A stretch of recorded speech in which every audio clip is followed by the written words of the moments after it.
آپ سب کو بہت بہت خوش آمدید۔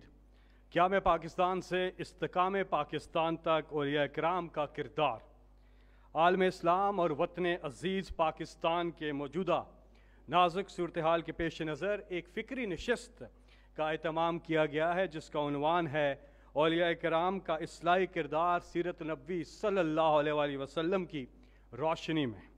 وزیر اعظم اسلامی جمہوریہ پاکستان جناب عمران خان صاحب آج کی اس نشست کی صدارت کر رہے ہیں اور میزبانی کے فرائض انجام دے رہے ہیں پیر محمد نقیب الرحمان صاحب اور پیر صاحبزادہ محمد حسان حسیب الرحمان صاحب سجادہ نشین عیدگاہ شریف۔ آج کی اس نشست کا باقاعدہ آغاز کریں گے تلاوت قرآن حکیم سے۔ پاکستان کی ایک نامور ہستی، آپ پہلے پاکستانی ہیں جنہوں نے انٹرنیشنل کرت کمپٹیشن جیتا۔ آپ ہلال امتیاز، ستارہ امتیاز، تمغہ حسن کارکردگی جناب محترم قاری سید صداقت علی صاحب۔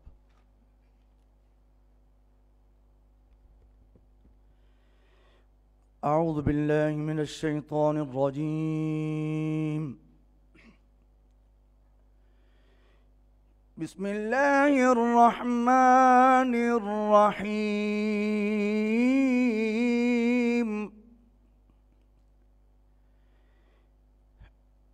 الحمد للہ رب العالمین،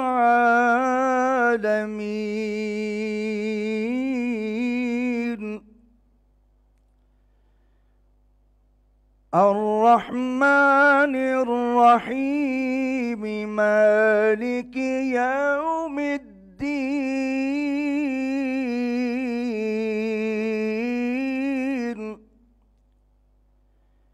ایاک نعبد و ایاک نستعین،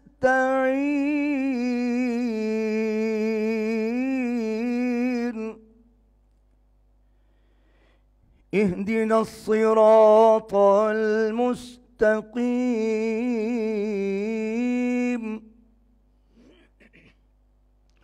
صراط الذين أنعمت عليهم غير المغضوب عليهم ولا الضالين،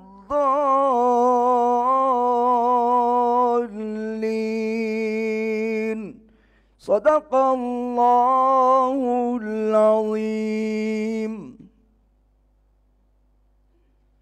ماشاءاللہ، شاعر نے کہا کہ میں بہک سکوں یہ مجال کیا، میں بہک سکوں یہ مجال کیا، میرا رہنما کوئی اور ہے، مجھے خوب جان لے منزلیں، یہ شگستہ پا کوئی اور ہے، میری التجا ہے یہ دوستو، کبھی تم جو سوئے حرم چلو، میری التجا ہے یہ دوستو، کبھی تم جو سوئے حرم چلو، تو بنا کے سر کو قدم چلو کہ یہ راستہ کوئی اور ہے، یہ گمان تھا کئی سال سے، یہ یقین ہے کئی روز سے، میرے دل سے گنبد سبز کا یہ معاملہ کوئی اور ہے۔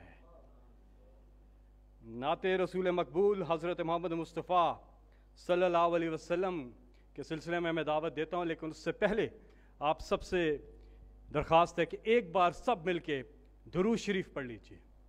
اللہم صلی اللہ محمد وعلی آل محمد کما صلیت علی ابراہیم وعلی آل ابراہیم انک حمید مجید، اللہم بارک علی محمد وعلی آل محمد کما بارکت علی ابراہیم وعلی آل ابراہیم۔ مشہور نعت خواں قرآن ٹی وی سے آپ وابستہ ہیں، میں آپ سے درخواست کروں گا کہ آئیں اور نعت رسول مقبول حضرت محمد مصطفیٰ صلی اللہ علیہ وسلم نذرانہ عقیدت کریں۔ جناب محترم عامر فیاضی صاحب۔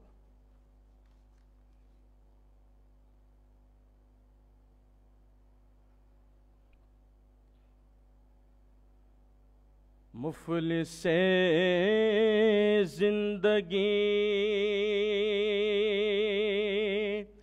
اب نہ سمجھے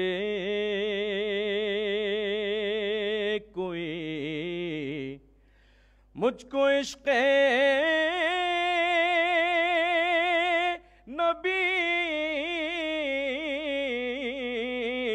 اس قدر مل گیا، جگمگائے نہ کیوں میرا عکس دروں، ایک پتھر کو آئینہ گر مل گیا، ان کا دیوانہ ہوں، ان کا مجذوب ہوں، کیا یہ کم ہے کہ میں ان سے مرسوب ہوں، سرحد حشر تک جاؤں گا بے دھڑک، مجھ کو اتنا تو زادے سفر مل گیا، ذہن بے رنگ تھا، سانس بے روپ تھی، روح پر معصیت کی کڑی دھوپ تھی، ان کی چشمے غنی رونق جاں بنی، چھاؤں جن کی گھنی وہ شجر مل گیا۔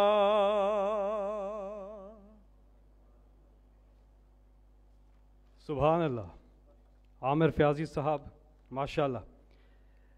وزیر اعظم عمران خان صاحب نے جس انداز میں تحفظ ناموس رسالت صلی اللہ علیہ وآلہ وسلم کو پوری دنیا میں اور بالخصوص اقوام متحدہ کے فورم سے اجاگر کیا، آپ نے سچے عاشق رسول صلی اللہ علیہ وسلم ہونے کا ثبوت دیا۔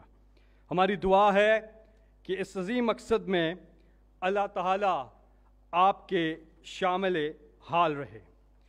اے عشق نبی میرے دل میں بھی سما جانا، اے عشق نبی میرے دل میں بھی سما جانا، مجھ کو بھی محمد کا دیوانہ بنا جانا، جس خواب میں ہو جائے دیدار نبی حاصل، جس خواب میں ہو جائے دیدار نبی حاصل، اے عشق کبھی مجھ کو نیند ایسی سلا جانا۔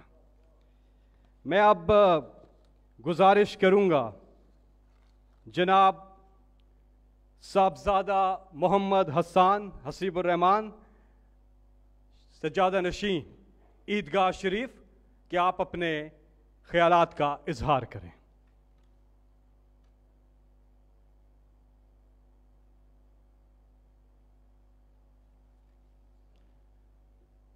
بسم اللہ الرحمن الرحیم، الصلاۃ والسلام علیک یا سیدی یا رسول اللہ، الصلاۃ والسلام علیک یا سیدی یا حبیب اللہ۔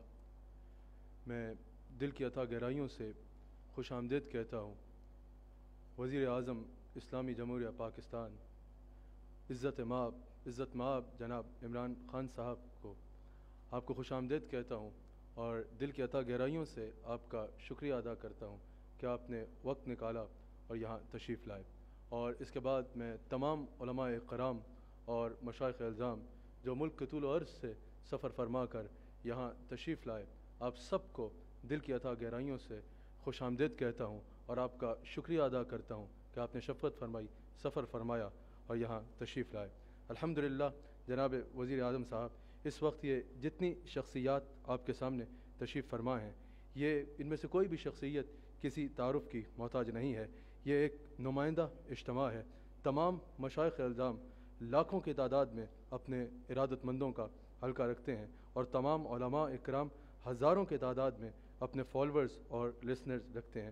جناب عزت مآب وزیر اعظم، یہ لاکھوں لوگوں کے نمائندگان آپ کے سامنے تشریف فرما ہیں۔ یہ وہی شخصیات ہیں جن کے آباء و اجداد اور اکابرین نے تحریک پاکستان میں ایک زندہ روح پھونکی تھی اور قائد اعظم کے دست و بازو بنے تھے۔ آج بھی جناب وزیر اعظم استقام پاکستان اور پاکستان کو ریاست مدینہ کی راہ پر گامزن کرنے کے لیے جو قدم اٹھایا جائے گا، انشاءاللہ یہ مشائخ اور علماء اس کا ہراول دستہ ہوں گے۔ جناب وزیر اعظم، ہم اس بات پہ آپ کو خراج تحسین پیش کرتے ہیں کہ آپ پاکستان کے وہ پہلے وزیر اعظم ہیں جنہوں نے ریاست مدینہ منورہ کو اپنا رول ماڈل کہا، اور یہ ایک واضح حقیقت ہے کہ اور اس کے لیے اور اس نظام کے لیے آپ نے جہد مسلسل کی، اور یہ ایک واضح حقیقت ہے کہ پاکستان کی ترقی اور استحکام اسی پر منحصر ہے، جو آپ نے قدم اٹھایا اور ریاست مدینہ کو اپنا رول ماڈل قرار دیا۔ جناب وزیر اعظم، یہ ایک حقیقت ہے اور یہ حقیقت کسی سے پوشیدہ نہیں کہ ریاست مدینہ چند دنوں میں قیام پذیر نہیں ہوئی تھی۔ ریاست مدینہ کا قیام چند دنوں میں نہیں ہوا تھا، بلکہ اس کے لیے طویل وقت جد و جہد اور بے شمار قربانیاں دی گئی تھیں، جس کے بعد یہ مارز وجود میں آئی تھی۔ لیکن جب ریاست مدینہ مارز وجود میں آ گئی تو یہ ایک ایسا بے مثال نظام قائم ہوا تھا کہ آج تک اس کی کوئی مثال نہیں۔ یہ ایک واضح حقیقت ہے کہ جب بھی کسی بڑے مقصد کے لیے کوشش کی جائے تو اس کے لیے جہد مسلسل کی ضرورت ہوتی ہے، جہد مسلسل کی ضرورت ہوتی ہے۔ راستے میں بہت سی مشکلات آتی ہیں، اس کے بعد وہ مقصد حاصل ہوتا ہے۔ جیسا اللہ کریم نے ارشاد فرمایا، انما العسر یسرا، کہ ہر تنگی کے بعد ایک آسانی ہے۔ جناب وزیر اعظم، آپ جس انداز میں ریاست مدینہ کی راہ پہ گامزن ہے، ریاست مدینہ کے طرز پہ اس ملک کو لانے کے لیے گامزن ہے، انشاءاللہ ہر قدم پہ فاصلہ سمٹتا جائے گا، اور جب یہ منزل حاصل ہو گئی تو اس کے فوائد دیر پا اور دائمی ہوں گے۔ جناب وزیر اعظم، آپ نے جس خلوص نیت کے ساتھ یہ قدم اٹھایا ہے، انشاءاللہ اللہ کی مدد اور کامیابی حاصل ہوگی، اور اس کامیابی کے بعد تاریخ میں آپ کا نام سنہرے حروف میں لکھا جائے گا۔ پاکستان کی جب تحریک اٹھی تھی تو تمام علماء و مشائخ اپنے اپنے مسلک پہ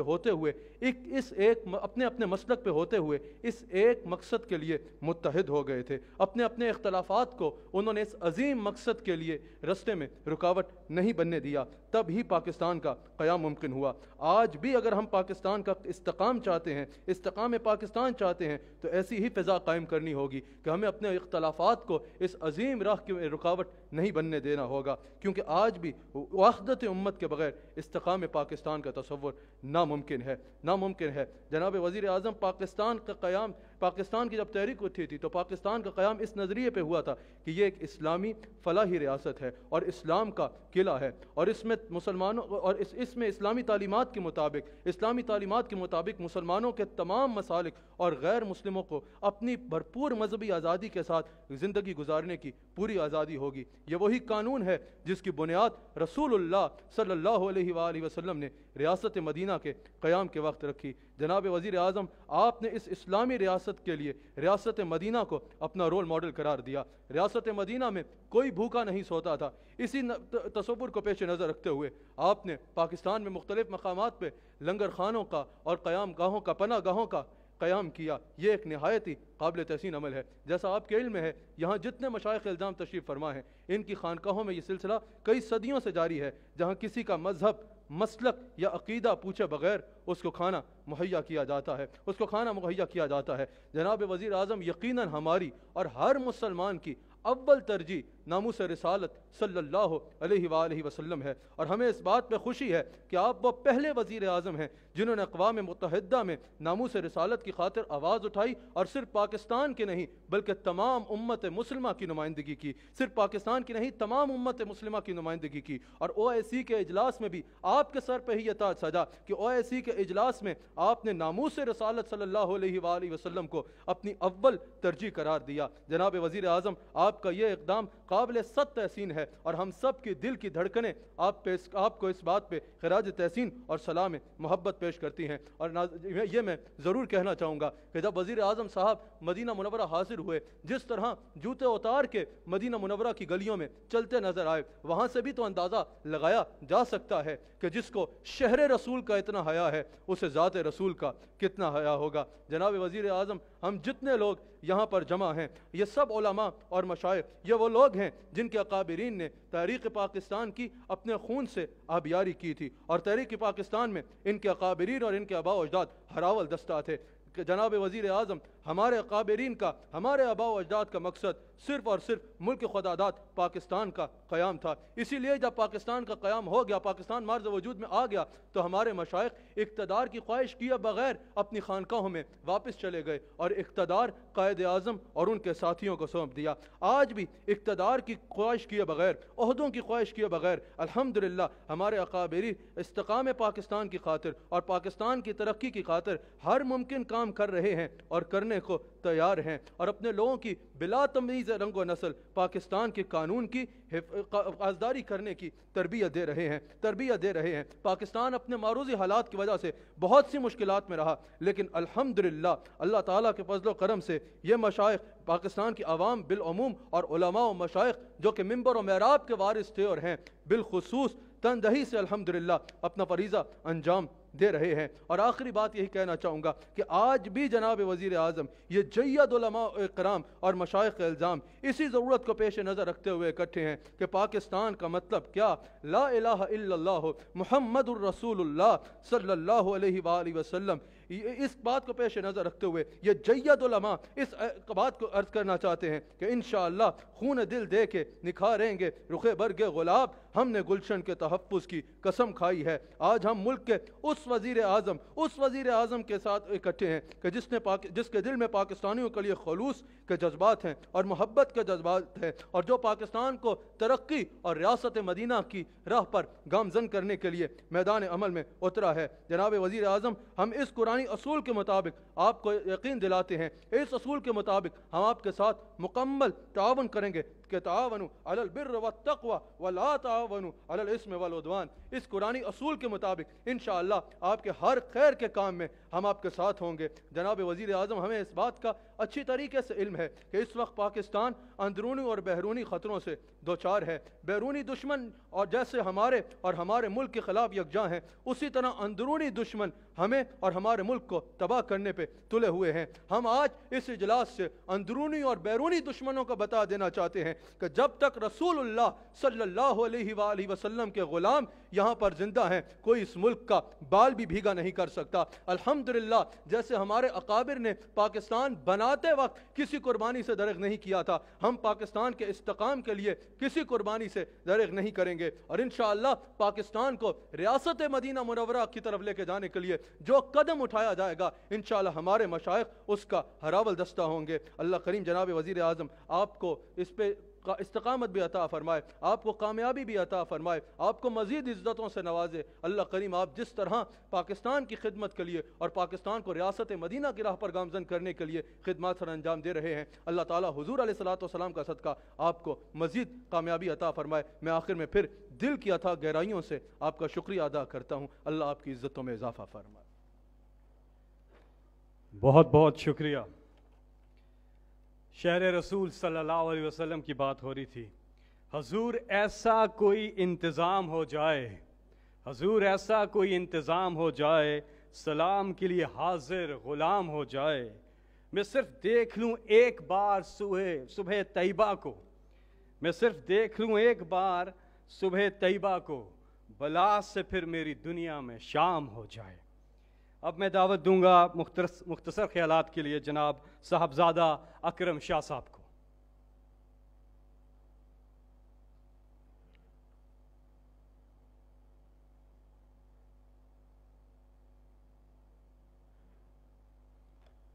نحمده ونصلي ونسلم على رسوله الكريم اما بعد فاعوذ بالله من الشيطان الرجيم بسم الله الرحمن الرحيم ان الله وملائكته يصلون على النبي يا ايها الذين آمنوا صلوا عليه وسلموا تسليما اللهم صل على محمد وعلى آل محمد وبارك وسلم۔ انتہائی قابل احترام جناب وزیر اعظم پاکستان سیدی مرشدی جناب حضور نصر المحمود توسوی، عزت مآب جناب قبلہ پیر نقیب الرحمان صاحب، انتہائی محترم وزیر مذہبی امور برادر مکرم جناب نور الحق قادری صاحب، بہت ہی عزتوں کے لائق جملہ مشائخ اور علماء کرام، میں آج اس اہم موقع پر ایک عظیم مقصد کے حصول کے لیے انتہائی اختصار کے ساتھ اپنی گزارشات عرض کروں گا۔ جناب وزیر اعظم، ہمیں آپ سے بہت زیادہ توقعات وابستہ ہیں۔ آپ نے عالمی سطح پر اسلاموفوبیا کے بارے میں جو جرت مندانہ موقف اپنایا، عقیدہ ناموس رسالت اور قانون توہین رسالت پر اپنے مبنی بر حقیقت موقف کو عالمی ایوانوں میں جس جرت اور دانشمندی سے پیش کیا، اس پر ہر پاکستانی کا سر فخر سے بلند ہے۔ آپ جس طرح روحانیت پر یقین رکھتے ہیں اور اس سلسلے میں آپ کا ویژن ہے کہ اسلام کی نشت ثانیہ اولیاء کرام اور صوفیاء کے راستے پر چل کر ہی ممکن ہے، اور خصوصاً دربار عالیہ توسہ شریف کے حوالے سے آپ کا کردار انتہائی قابل تحسین ہے، ہم اس پر آپ کو خراج تحسین پیش کرتے ہیں۔ جناب عالی، میں یہاں پر آپ کی توجہ ایک اہم مسئلے کی جانب مبذول کرانا چاہوں گا۔ پچھلے دنوں صوبوں میں اوقاف ایکٹ میں جو ترامیم کی گئیں، انہیں پرنٹ، الیکٹرانک اور سوشل میڈیا پر مشتہر کیے بغیر ملک میں نافذ کر دیا گیا۔ اس قانون کو بناتے وقت اس کے پریمبل میں بتایا گیا تھا کہ it is expedient to provide the proper management and administration of وقف پراپرٹی۔ جناب عالی، خانقاہوں اور دیگر دینی اداروں پر موجود احباب ان اداروں کے ساتھ اپنے قلبی اور روحانی وابستگی کی بنیاد پر انہیں دینی فریضہ سمجھ کر چلا رہے ہیں۔ ان کی جگہ پر اوقاف ملازمین جن کا ان اداروں کے ساتھ کوئی قلبی اور روحانی لگاؤ نہیں ہوگا، مینجمنٹ اینڈ ایڈمنسٹریشن کو بہتر بنانے کی بجائے ابتر بنانے کا باعث بن سکتے ہیں۔ جناب عالی، یہ امر بھی واضح ہے کہ پوری دنیا ڈی نیشنلائزیشن کی طرف جا رہی ہے، ایسے میں سرکاری اداروں سے بہتری کی توقع کرنا عبث ہے۔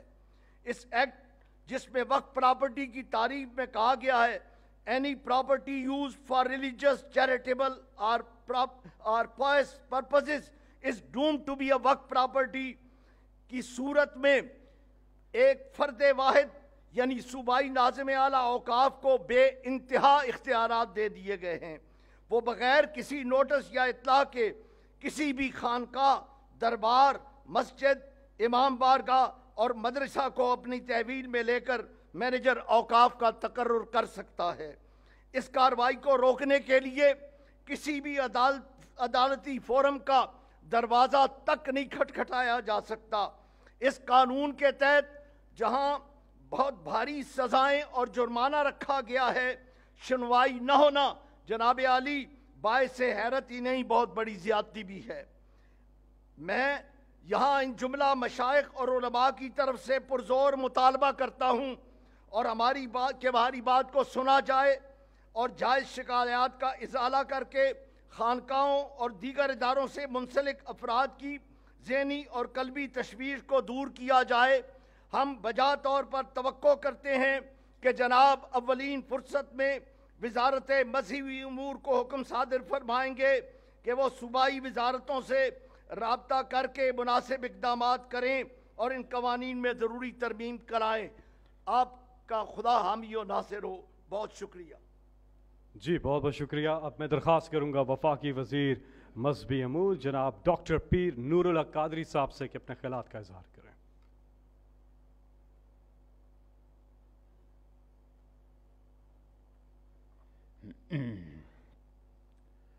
نحمده ونصلي ونسلم على رسوله الكريم اما بعد فاعوذ بالله من الشيطان الرجيم بسم الله الرحمن الرحيم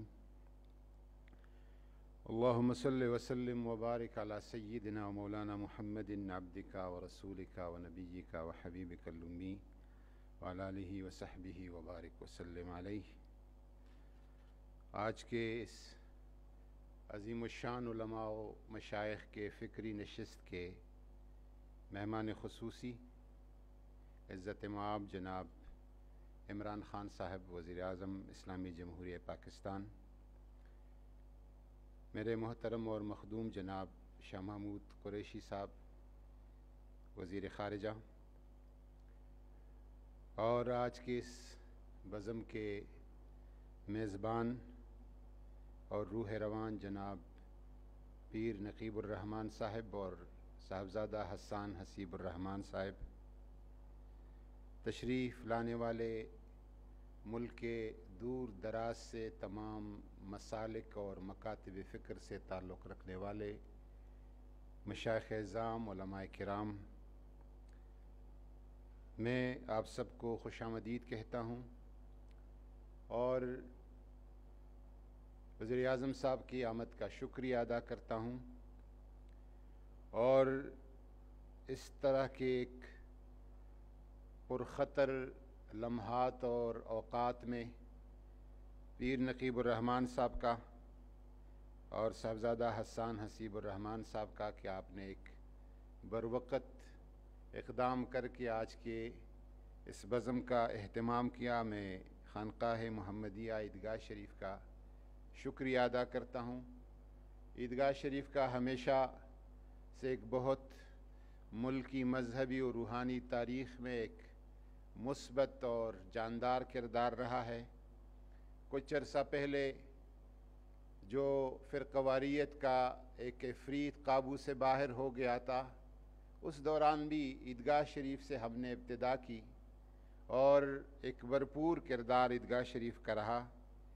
انشاءاللہ اس فکری نشست کی بھی استحکام پاکستان کے حوالے سے بڑے بنیادی نتائج برآمد ہوں گے۔ میں وقت کی اختصار کو ملحوظ نظر رکھتے ہوئے صرف اتنا گزارش کروں گا کہ تحریک پاکستان میں علماء و مشائخ کا کردار ایک نمایاں کردار رہا، اور جب علماء و مشائخ اس تحریک میں آ گئے اور پیر صاحب مانکی شریف نے، پیر صاحب جماعت علی شاہ صاحب نے اور مولانا عبدالحامد بدایونی صاحب نے، علماء میں سے مولانا شبیر احمد عثمانی صاحب نے، یہ لوگ جب قائد اعظم کے دست و بازو بنے تو تحریک پاکستان ایک سیاسی تحریک تو پہلے سے تھا، ایک دینی، مذہبی اور روحانی تحریک بن گیا، اور اس وقت سے الحمدللہ علماء ربانیین کا، مشائخ اعظام کا، صوفیاء کرام کا ایک اہم کردار رہا ہے۔ اور میں اکثر کہتا ہوں کہ دو قومی نظریے کا ابتدا مجدد الفسانی شیخ احمد سرہندی نے کی، جب انہوں نے کہا کہ مسلمان اور ہندو دو الگ الگ قوم ہے اور ایک جگہ نہیں رہ سکتے۔ اس وقت سے دو قومی نظریے کا ابتدا ہوا ہے، اور الحمدللہ ہم فخر سے کہتے ہیں کہ صوفیاء کرام نے جو کردار ادا کیا ہے اسلام کے تبلیغ میں، اور بطور خاص بر صغیر، پاک و ہند سب کنٹیننٹ کے اس حصے میں خواجہ معین الدین چشتی اجمیری رحمۃ اللہ علیہ جب ہندوستان تشریف لے آ گئے، داتا صاحب رحمۃ اللہ علیہ لاہور آئے تھے اس سے پہلے، لیکن لاہور میں تو اسلام کا پہلے سے کچھ نہ کچھ شکل میں وجود تھا۔ حضرت معین الدین چشتی اجمیری راجپوتانہ کے جس حصے میں چلے گئے، وہاں تو بالکل کفر کا اندھیرا تھا، اور وہاں پہ اسلام کی تبلیغ کی، اور نہ تفنگ تھا، نہ تیغ تھا، نہ شمشیر تھا، نہ تلوار تھا، نہ اسلحہ تھا، صرف اپنا کردار تھا، اپنے اخلاق تھے، اور اس کے ذریعے سے جب آپ دنیا سے رخصت ہو رہے تھے تو 90 لاکھ اس وقت کے اعداد و شمار کے مطابق 90 لاکھ ہندوؤں کو مشرف بے اسلام کر چکے تھے۔ صوفیاء کرام کا جو کردار ہے اور جو اسلام کی ان کی تشریح ہے، جنید بغدادی سے صوفیاء کے امام ہے، ان سے پوچھا گیا کہ دین کو اگر 2 جملوں میں بتایا جائے تو کیسے بتایا جائے، تو آپ نے فرمایا کہ العظمت لامر اللہ والشفقت علی خلق اللہ، اللہ کی حکم کی بڑائی بجا لے آؤ اور اللہ کی مخلوق پر شفقت کرو۔ جناب وزیر اعظم صاحب، آپ کا جو ریاست مدینہ کا تصور اور نعرہ ہے، ریاست مدینہ کے اس نعرے سے ہمارے دل کو ایک ٹھنڈک،